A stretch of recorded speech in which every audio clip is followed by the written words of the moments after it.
हामी चाहिँ आज 8 गाउँपालिका वार्ड नम्बर 7 थोक्लुङमा चाहिँ श्रमदानको अभियानमा छौँ।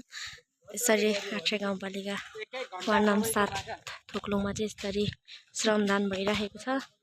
श्रमदाताज्यूहरू पनि टन्नै हुनुहुन्छ। यसरी चाहिँ टन्नै भएर चाहिँ श्रम गरिराख्नु भएको छ। यहाँ देख्न सक्नुहुन्छ।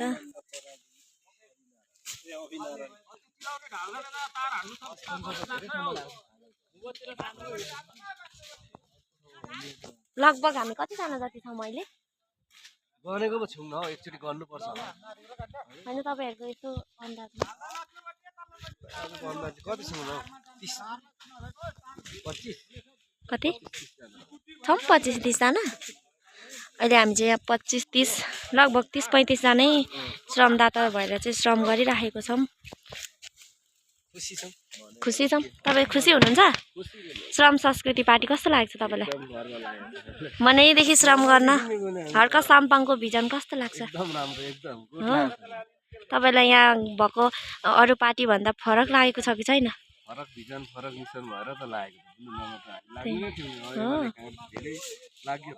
लाग्नु भएको हो। अहिले एमाले कांग्रेस चाहिँ छोडेर श्रम संस्कृतिमा निस्वार्थ भावना ल्याउनु भएको हो।